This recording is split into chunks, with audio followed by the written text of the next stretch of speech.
जय सिया राम। आप सुन रहे हैं कैपिटल रेडियो अयोध्या। मैं हूं भावना राय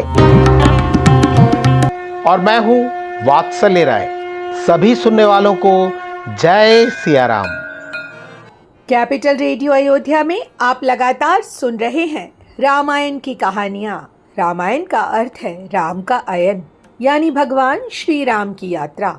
ये वो यात्रा पथ है जिस पर बढ़ते हुए राजकुमार राम मर्यादा पुरुषोत्तम भगवान हो गए। पिछले एपिसोड में हमने आपको कथा सुनाई कि लक्ष्मण जी माँ सुमित्रा से वन जाने की आज्ञा मांगने पहुंचे। माँ सुमित्रा ने उन्हें आज्ञा देते हुए कहा, अवध तहाँ जहाँ राम निवासु, अयोध्या तो वही है जहाँ भगवान राम निवास करते हैं। और जब सीताराम जी वन जा रहे हैं तो लक्ष्मण जी का यहाँ क्या ही काम है। अगर आपने वो एपिसोड नहीं सुना है तो हमारे YouTube चैनल और Facebook पेज पर जाकर सुन सकते हैं। उसका लिंक भी हम डिस्क्रिप्शन बॉक्स में साझा कर रहे हैं। और अब आगे की कथा। भगवान राम सीता जी और लक्ष्मण जी के साथ राजा दशरथ के पास पहुँचे। राजा मूर्छित से थे। मंत्रियों ने उन्हें बताया कि राजन श्री राम पधारे हैं। राजा को उठाकर बिठाया गया। सिय समेत दो तनय निहारी, व्याकुल भयो भूमिपति भारी। राजा दशरथ ने सीता जी को देखा और अपने दोनों प्रिय पुत्रों को देखा। तीनों को देखकर वो बहुत व्याकुल हो गए। उन्होंने हाथ के इशारे से उन्हें पास बुलाया और बार बार अपने गले लगाने लगे। राजा दशरथ बहुत ही व्याकुल थे। दुख के कारण आवाज़ उनका साथ नहीं दे रही थी। भगवान राम ने पिता के चरणों पर सिर रखा। उठी रघुवीर बिदा तब मांगा। भगवान राम ने पिता से वन जाने की आज्ञा मांगी। उन्होंने देखा कि पिता बहुत ही व्याकुल हैं, तो बहुत ही विनम्र भाव से कहा, पितु असीस आयुष मोहि दीजे, हर्ष समय विस्मय कत कीजय। तात किए प्रिय प्रेम प्रमादु, जसु जग जाई होई अपबादु। पिताजी, मुझे आज्ञा दीजिए, ये हर्ष का समय है, इस समय दुख मत कीजिए। प्रेम के वश में अगर आप प्रमाद दिखाएंगे तो इस जगत में जो यश प्राप्ति आपको हुई है वो छिन जाएगी और निंदा होगी। राजा दशरथ ये सुनकर विह्वल हो गए। उन्होंने भगवान राम की बाँह पकड़ी और उन्हें अपने पास बिठा लिया। सुनहु तात तुम कह मुनि कहहीं, राम चराचर नायक अहहीं। राजा दशरथ ने कहा, पुत्र, सारे मुनि कहते हैं कि श्री राम तो चराचर के स्वामी हैं। ईश्वर शुभ और अशुभ कर्मों के बारे में अपने हृदय में विचार करते हैं और उसी के अनुरूप फल देते हैं। सब बताते हैं कि वेदों की यही नीति है, करई जो कर्म पाव फल सोई। जो जैसे कर्म करता है उसे वैसे ही फल मिलते हैं। लेकिन भगवान, ये बड़ी विचित्र लीला है, इसे जगत में भला कौन ही जान सकता है। और करई अपराध को और पाव फल भोग।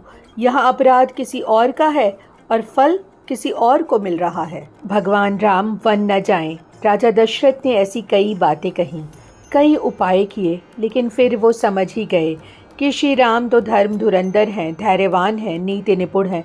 वो नहीं मानेंगे और वन जाकर ही रहेंगे। तब राजा दशरथ पुत्रवधू सीता जी की ओर मुड़े। उन्हें बताने लगे कि वन का जीवन कितना मुश्किल होता है। उन्होंने सीता जी को बताया कि सास ससुर और पिता के पास रहने का क्या सुख है। सिय मनु राम चरण अनुरागा। लेकिन सीता जी का मन तो भगवान राम के चरणों में लगा था। उन्हें घर पर रुकने से ज़्यादा वन जाना ही अच्छा लग रहा था। वहाँ जितने भी लोग थे वो सभी सीता जी को समझाने लगे कि वो वन न जाएं। मंत्री सुमंत्र जी की पत्नी, गुरु वशिष्ठ की पत्नी अरुंधति जी और दूसरी सभी स्त्रियां कहने लगीं, प्रिय राजकुमारी, आपको तो राजा ने वनवास नहीं दिया है, इसलिए आपको वही करना चाहिए जो ससुर, सास और गुरु कह रहे हैं। बातें हित की थीं, लेकिन सीता जी को वो सुहा नहीं रही थी। सीता जी संकोच के कारण किसी को कोई उत्तर भी नहीं दे पा रही थी। लेकिन ये सब बातें सुनकर रानी कैकेयी क्रोध में आ गईं। वो तमतमा कर उठी। मुनियों के वस्त्र और कमंडर लाकर भगवान राम के सामने पटक दिए। नृपहि प्राण प्रिय तुम रघुबीरा, सील स्नेह न छाड़हि भीरा। सुकृत सुजस परलोक नसाऊ, तुम ही जान बन कहि न काऊ। हे रघुवीर, आप राजा दशरथ को प्राण के समान प्रिय हैं। आप पर उनका स्नेह कभी कम होगा ही नहीं। वो अपने अच्छे कार्य, अपना यश और यहाँ तक कि परलोक को भी नष्ट कर सकते हैं, लेकिन आपको वन जाने के लिए वो कभी नहीं कहेंगे। आपको ये स्वयं समझ जाना चाहिए। अब आपको जो अच्छा लगे वो कीजिए। भगवान राम को माँ कैकेयी की बात से कोई कष्ट नहीं हुआ। उन्हें एक तरह से सुख ही मिला, लेकिन भूपहि बचन बान सम लागे, करहि न प्राण पयान अभागे। राजा दशरथ को कैकेयी की बातें बाण की तरह लगी। वो सोचने लगे, मेरे प्राण बहुत ही अभागे हैं, ये सब सुनकर भी नहीं निकल रहे। राजा मूर्छित हो गए। किसी और को क्या करें, कुछ समझ ही नहीं आ रहा था। भगवान राम ने मुनि का वेश बनाया। माँ और पिता को प्रणाम कर वो चल दिए। सज बन साजु समाज सबु, बनिता बंधु समेत, बंदि विप्र गुरु चरण प्रभु, चले करि सबहि अचेत। भगवान राम के साथ सीता जी और लक्ष्मण जी भी चल दिए। भगवान ने ब्राह्मणों को प्रणाम किया, गुरुजी के चरणों की वंदना की। जैसे ही भगवान आगे बढ़े, पीछे छूट गए सब लोगों को लगा कि वो सब भगवान के बिछड़ने को लेकर अचेत हो रहे हैं। राजमहल से निकलकर भगवान राम गुरु वशिष्ठ के द्वार पर खड़े हुए। प्रभु ने देखा कि सब लोग विरह की आग में जल रहे हैं। भगवान सबको समझाने लगे और फिर उन्होंने ब्राह्मणों को बुलाया। भगवान ने उन्हें साल भर के भोजन के लायक अन्न दिया। विनय, दान और आदर से उन्हें अपने वश में किया। याचकों को भी दान देकर प्रसन्न किया। मित्रों को प्रेम से बातें करके प्रसन्न किया। फिर दास दासियों को बुलाकर गुरुवर के हवाले किया और कहा, गुरुदेव, आप माँ पिता की तरह इनकी देखभाल कीजिएगा।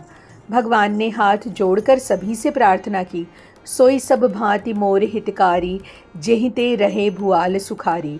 जो कोई ऐसा काम करेगा जिससे राजा दशरथ को सुख मिले, वो ही मेरा हितकारी माना जाएगा। सभी से प्रार्थना है कि आप ऐसा उपाय करें जिससे मेरी माताएं हमारे बिछोह के दुख से दुखी न हो। सबको समझाने के बाद भगवान राम ने गुरुदेव को एक बार फिर से प्रणाम किया। गणपति गौरी गिरियुस मनाई, चले असीस पाई रघुराई।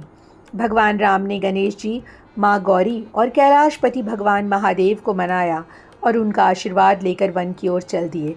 भगवान राम ने अभी अभी सभी को समझाया था और ऐसा लग भी रहा था कि सब समझ गए हैं, लेकिन जैसे ही वो चले, सभी दुखी होकर हाहाकार करने लगे।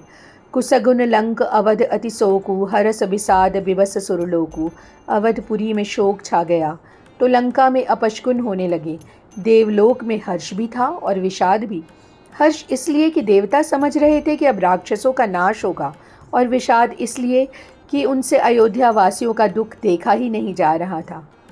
इस एपिसोड में इतना ही। अगले अंक में हम आपको सुनाएंगे आगे की कथा। कार्यक्रम को पसंद करने और शेयर करने के लिए हम आप सभी सुनने वालों के बहुत ही आभारी हैं।